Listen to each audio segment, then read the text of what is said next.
What's going on, y'all? We are back for another episode review of Love and Hip Hop Miami, Season 1, Episode 8. If y'all hear noise in the background, please excuse the noise. It is outside of my apartment. So, anyway, let's get started. Season 1, Episode 8, Real Talk. Alright, so the episode starts out with Kiara visiting the two kitties. She goes over there because she needs somebody to talk to about this whole situation going on with Gunplay being back on drugs. So she goes over, she talks to them, and basically just tells them what happened at the video shoot, how Gunplay flipped out through the chair, told her she could go find some other ding-a-ling-a-ling-along elsewhere, and all of that, okay? And she is feeling torn. Like, she already sacrificed a whole lot to be with Gunplay, and now this is happening. So she's like, well, shit, I don't want to go through this shit no more. I shouldn't have to go through this shit no more, but I love him and I want to be there for him, to help him. So you can see it's really affecting her, like, mentally and emotionally. She's torn between what she should do. But the baby kitty tells her, I've been through a similar situation, and you just gonna have to go ahead and just let it go, because you can't make nobody do nothing.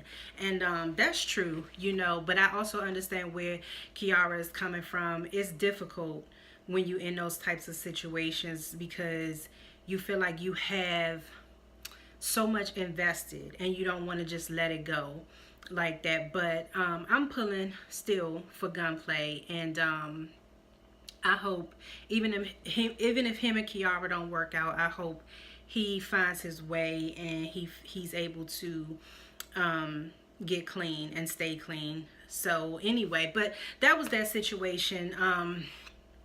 And on another note about that scene, the mother kitty up in here didn't look as bad. It still looked weird, but she didn't look as bad. She didn't look as swollen up about this area in her face.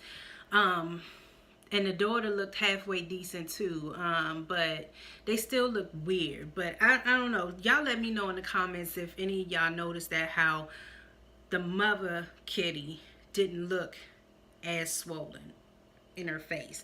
But anyway, so moving on to Trina has a day named after her. So she has this Diamond Doll Foundation, which I didn't know anything about, but that's cool. So she works with the girls of Miami and everything. Her foundation benefits the girls of Miami, and she had a day named after her for all of her community work. And Trina mother is there, Joy is there, and a few other people. It didn't look like it was a whole lot of people there, but nonetheless, she got her kudos, her recognition for her community work, so that's cool. Now, in the car after the event, Joy and Trina are talking, and Joy tells Trina that she finally talked to Trick, and Trick agreed to pay for half the divorce. And so they going back and forth about that. Trina's happy, of course, and she's excited about that. And Joy is just kind of like cautious a little bit, because she says, both of them actually agreed that Trick will be one way this day and one way the next day. So basically flip-flopping. But anyway, that was that. So what they ended up talking about was the fact that now that Joy is going to get the divorce, she can now date in the open. Which, I mean, to me, that just says, she just got her freedom papers, basically saying, she can date publicly, whereas before she wasn't dating publicly. But I mean, if you've been separated from somebody for 4 years, you're gonna see other people. But maybe she wasn't seeing other people to the extent that, she really actually wanted to be seeing somebody. Like, she actually wanted to be out. Like she said, she wanted to be in public dating. So whatever, it is what it is. But anyway, she decides to bring up a double date idea to Trina. She wants her, Trina, and Raymond, and we'll see later, Pleasure P, to go on this double date. Trina agrees to it. So yeah, so that was that. It is what it is. Now, this scene right here with JoJo and her mom. JoJo's mother's lawyer subpoenaed the financial records from JoJo's boutique because Mama is on a rampage to get her bag. She's trying to get her money from Antonio, her husband. So JoJo clearly has a problem with it because she is having to choose between two sides. And I get what JoJo's mom essentially is trying to do, but I feel like she's going about it the wrong way. And I just can't believe after all this time, almost 30 years of being in a marriage with someone so wealthy, how she wasn't stashing nothing, or at least, making sure that if something did go wrong, that she would be able to fend for herself. Like, I don't know. But anyway, 28 years as a housewife, so she feels like she's due, she deserves something. And so now she's just going about whatever she can to get what she feels like she deserves. So, again, this is another situation of a person being torn because JoJo, she's like, well, shit, what I want my store. I need the financial help of my dad, to continue on with my business venture. But, I don't want to leave my mom hanging neither. So I just think it's real selfish of parents to use their children, even if they're adult children, as pawns to, or as a means to an end. And as they're talking, JoJo brings up the fact that, her dad has all these other properties that she can use, and the fact that she didn't bring her brother's business into this whole divorce proceeding. So what really is going on? And the mother's like, you just need to tell the truth. But it's not that simple, especially not for JoJo, because it's like, tell the truth. The fuck you mean? Tell the truth. Like, for me, it's bigger than just telling the truth. But it's just a fucked up situation. So we're gonna see how it plays out eventually down the line. Although I think the season finale might be next week, but we'll see. And let's see. So Veronica Vega does this bike ride from Atlanta to Miami. I'm just not interested in nothing that Veronica is doing. Like, whatever. They threw that in there, and my initial thought was they threw it in there to kind of humanize her because anyway. So then we got Bucky and Baby Blue. Whoa.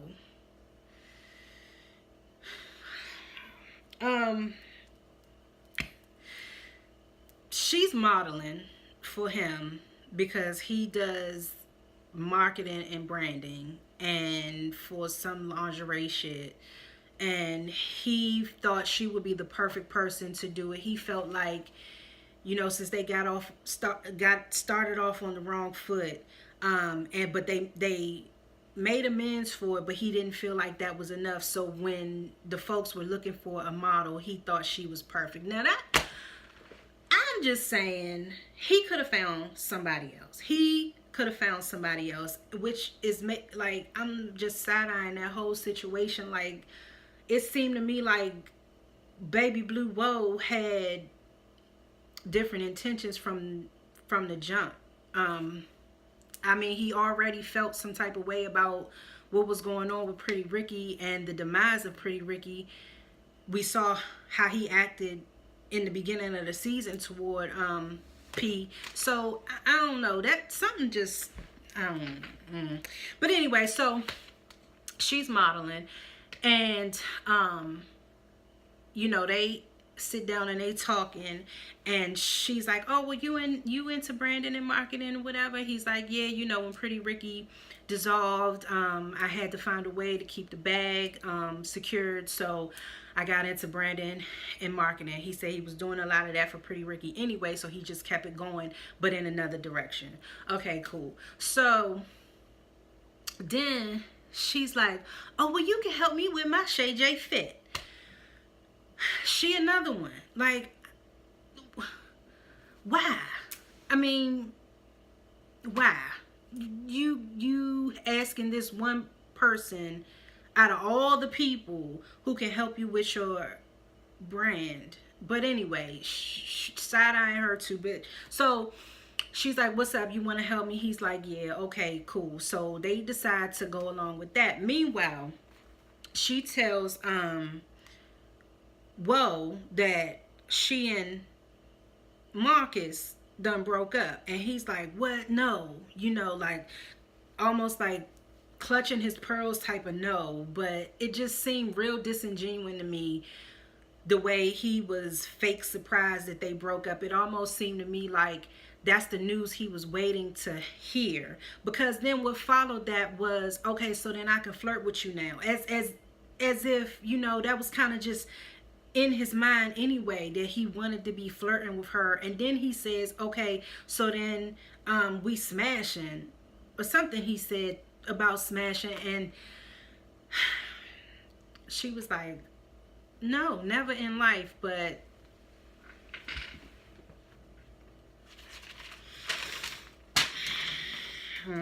whatever. Now Joy, and here go the double date. Joy shows up, and then in walks P. Okay. This was another something that was just, it seemed forced. Like, they don't even look like they match at all. Shay and P were more believable than Joy and P. But anyway, they sit down and they talking, and P looks like Teddy Ruxpin. He's a nice looking guy, but you know, he's gotten older, he's gained some weight or whatever, so he's not like how he used to be. Like, he used to be like a cutie, you know, and he's still a nice looking guy. He's not ugly by any means, but he looked like Teddy Ruxpin.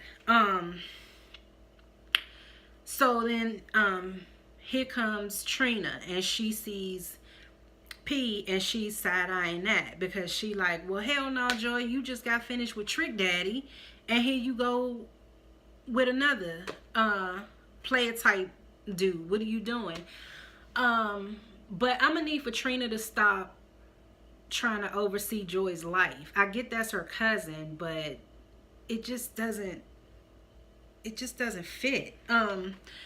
So they sit down, and while Joy and P were talking, Joy spills the beans about Shay being seen. She saw Shay and Scrappy, and he decides he doesn't like that. P doesn't like that, whatever.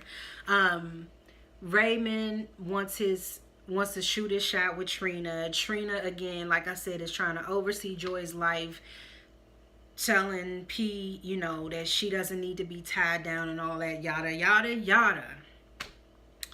Anyway, and Raymond looked like Ben Vereen. Tell me if any of y'all noticed that, or any of y'all think so. He kind of looked like Ben Vereen to me, especially when he smiled, and those his eyebrows, like those thick eyebrows with that wide grin. He looked like Ben Vereen. So anyway, moving along, Gunplay and Ricky Rose meet up, okay, and basically what happens is Gunplay tells Ross about his relapse, and Rick Ross just tells Gunplay, you need to get that negative shit out of your life. You know, the streets don't need you, you know, and you already beat this life sentence, and I was behind you with that, so I'm gonna be behind you with this. So you need to just do what you know you need to do and get yourself clean. And I again have to say, I'm really pulling for Gunplay. I hope he gets himself together. I hope everything works itself out with him. And Rick Ross also tells Gunplay that he needs to be a leader. So I'm hoping that those words from a person like Rick Ross, who's like a mentor to him, will really hit home and motivate him to do what's necessary to get clean. JoJo meets up with her dad. That shit was intimidating. It didn't feel like father-daughter love. It just kind of felt like boss man employee. I don't know. It just felt real weird. Like, and the conversation just was more so like, it was almost like he was bullying her somewhat. It didn't feel like he was coming from a place of, you're my daughter and I love you. It felt like he was coming from a place of, if you know what's best for you, you'll side with me. He said his son was a piece of shit and an idiot for testifying against him, and he basically told JoJo, if you side with me, you'll be the heiress to all of this fortune, and to think with your head and not your heart. But how can you tell your daughter to do that? Like, it just does not make sense. It was so intimidating, and it was just weird energy. And JoJo, she was crying, obviously, like, because she was like, I don't know what to do in this situation. So basically he told her to pick a side, and if she knew what was best for her, she would pick his side. So I don't know, that shit made my damn head hurt. Like, that's terrible to be in that position.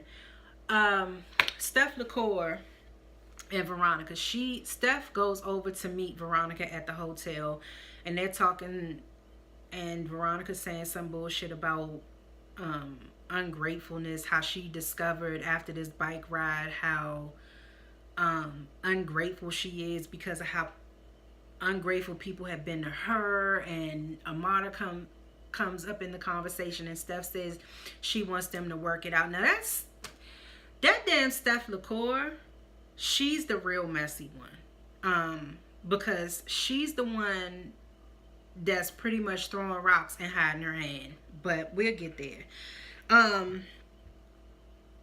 So then back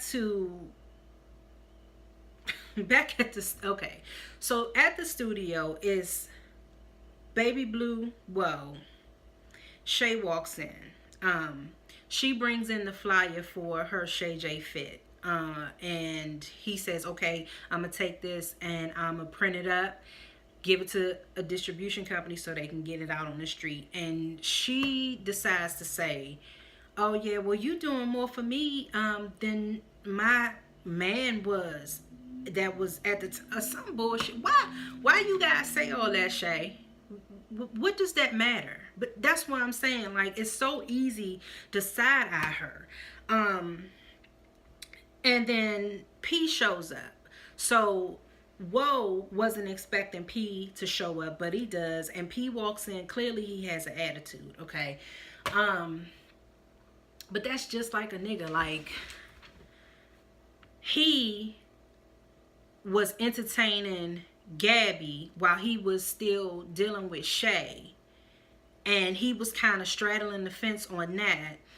But then since he found out about Shay and Scrappy, now he has a problem with Shay. Like, dishing it but can't take it. Not saying that it was right for Shay to be dealing with Woe, knowing how close they are, and they say, okay, it's about the money, and they getting money together, but it still just seems devious because Woe was trying to keep it a secret from P, and Shay definitely wasn't going to tell him. Not saying that she had any obligation to tell him, but it still was like, I don't know. I just think she should have just left that whole situation alone. Like, she told P before, like, we just need to go back to not knowing each other at all. And to me, that means cutting all ties. Like, anybody that's close to him or even remotely close to him, I just, wouldn't have anything to do with it. But Shay's a different breed. So, he gets an attitude and is like, why is she here? She's like, because we doing this and that and the other. Baby Blue Wolf says he feels like the cream in the middle of an Oreo. Anyway, so Shay gets mad. She storms out and says that P looked like he need a bra, a A-cup titties, a bra, because he got A-cup titties. But she was just loving on them titties not too long ago. So, and get out of here, Shay. So P and Woe are talking, and P says that Woe is disloyal because of what he's doing as far as dealing with Shay. And I think it's two different issues at hand here. Like, I get Blue working with Shay on some money shit. That's one thing. But for him to be sneaky about it, that's another thing. So he could have easily just, out of respect, just told P, like, I'm doing this, that, or the other with Shay, just so it wouldn't be no backdoor type of shit. But he didn't do that. So now P is looking at it like, where's your loyalty? And he ends up saying, well, okay, now Pretty Ricky business is gonna be just that. It's just business. We not family. So it is what it is. And then we move on to JoJo. JoJo arrives at court, and she's basically explaining, like I said, how she's torn. If she testifies against her father, then she stands to lose all of her business venture. And then if she goes along with her mom, if she testifies against her dad, she stands to lose her business venture. If she doesn't, then she'll leave her mom hanging, and she doesn't want to do either. So that's a rough situation. Okay, now, so this is the last engagement of the evening, where Steph LaCour brings Veronica to this networking event where Amada is. And so she says that she's going to mediate the situation, but she basically just stood there and initiated that whole shit show. So anyway, Amada walks up, and Veronica's like, yeah, I got some shit I want to get off my chest. In her confessional, that's what she said. So she asked Amara, did you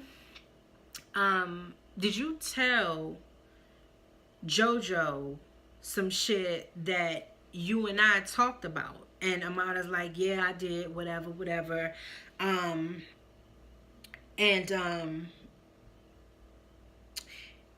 So they get into it about that, okay? They get into it. They going back and forth about that. And that they end up fighting. Or not fighting, but they almost get into a fight. Security wasn't going to let a fight happen. But Veronica busts out and says that Amara is wearing a fake-ass Party City wig. And that Amara's not... because that's what happened. Amara and Hollywood are working together now. So Veronica now finds that out as a surprise. And she's like, well, what the fuck? Hollywood is the reason why we're in this situation to begin with. Now y'all working together. So yeah, definitely Amara is faker than I thought. And that's what initiates the comment about the fake ass Party City wig. Party City wig. But that was that. So young Hollywood... He doesn't try to break up. He doesn't try to like get them apart. The security does that, but he slithers his ass over to Veronica and is pretty much talking shit about Amara. Talking about, he told Veronica that you're too beautiful to be in this situation like this, and Amara just wants to cause a scene. So, you know, basically throwing Amara under the bus. And I know that something in me says that Amara got upset like that, not only because of what she said about, you know, Hollywood being the reason why they're in that situation to begin with, but something tells me that, again, she's jealous. Like, she's jealous. She's jealous of JoJo, and she's jealous of Amara. And I think she's probably jealous of anybody for real who she feels threatened by. And she probably feels some type of way because she feel like she was going to be the one to fuck young Hollywood. And now she feel like maybe she's not. Maybe she feel like young Hollywood wants to slide with Amara and not with her no more. I don't know. Y'all tell me. I don't know. But just the way Veronica moved, I wouldn't be surprised. So that's that, y'all. That was the end of the episode. Now, y'all tell me how y'all feel about the episode in the comments. And remember to like this video, comment, subscribe, all that shit YouTubers say in the words of Miss K over at Rambling Reviews. I love her to death. She be having me laughing. But y'all, I am so tired. I don't even know how it happened. This video almost didn't happen today. I work from home today, but for some reason, I just feel so drained. So anyway, y'all, thank y'all for watching. Like, comment, subscribe, all that shit. Hit me up in the comments, and I will see y'all in the next video.